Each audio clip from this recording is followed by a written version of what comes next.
most important things to me was definitely the public spaces within the structure.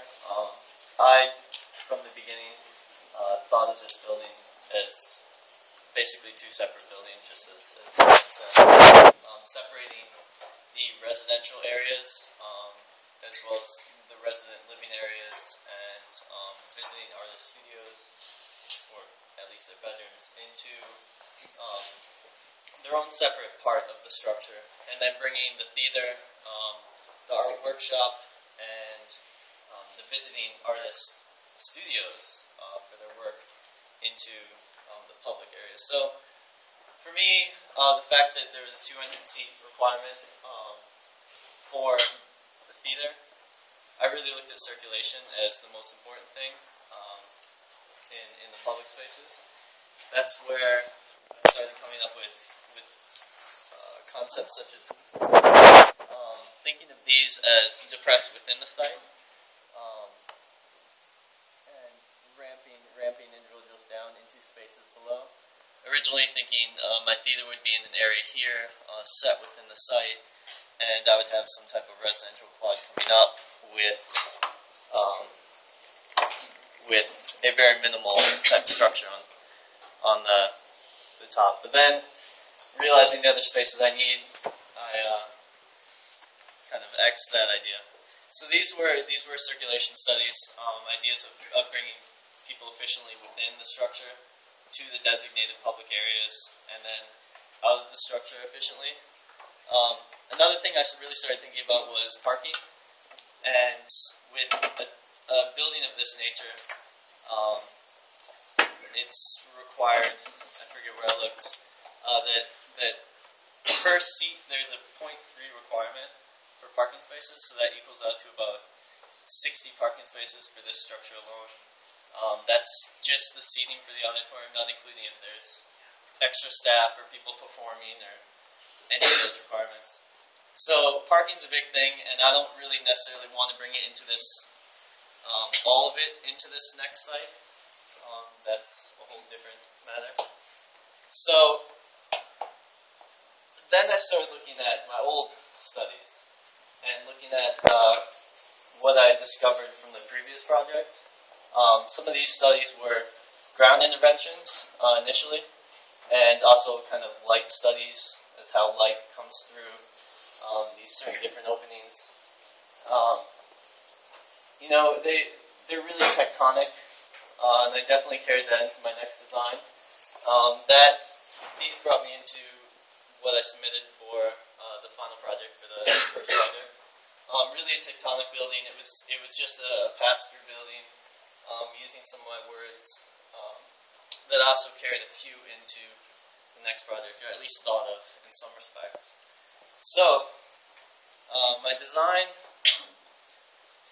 is very interesting, deconstructive at least, and there's also a kind of a parasitic element that I will be bringing into it that's going to be kind of like an exoskeleton type structure to this element. As you can see, it's definitely in contrast to their surrounding area, but I'm thinking of why people are going to want to come to this site, and how to make this building really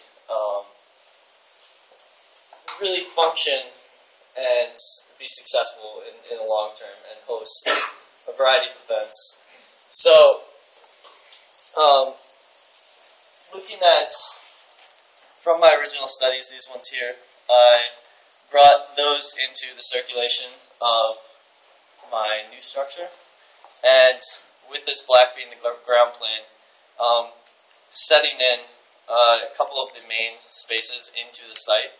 So, entering in from the front here, and you would ramp down and have the art workshop here, a very large space, and then this would be the visiting artist workshop.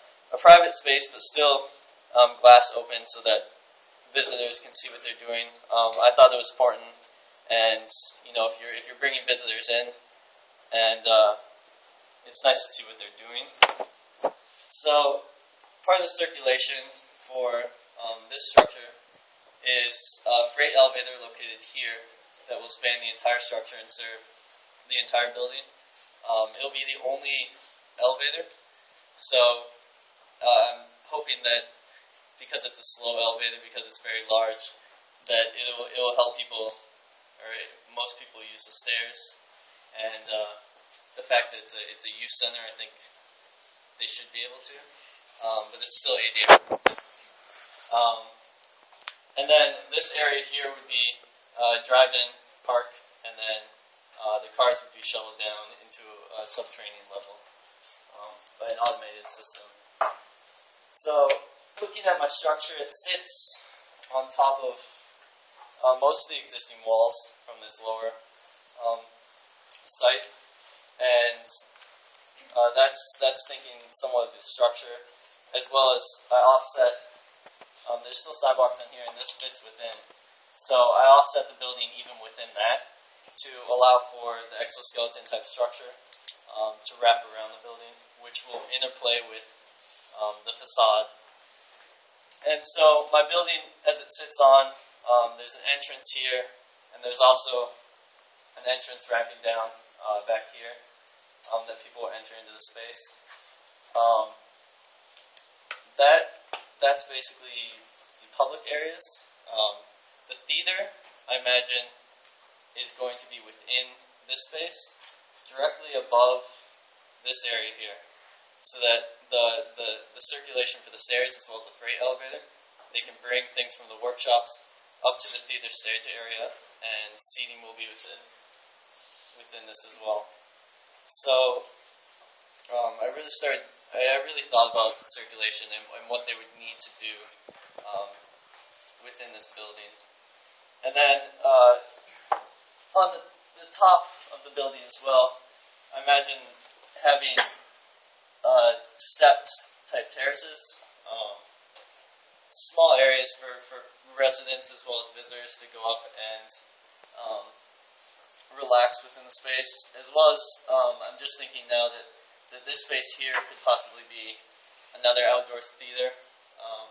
It could be seating and facing to the west, overlooking the buildings. So as far as the scale of it, I like it because it kind of peaks just over the buildings, but relative to the rest of the buildings in at least this block, I think it's about right. It's obviously different, which is the point.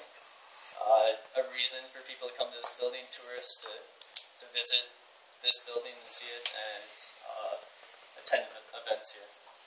So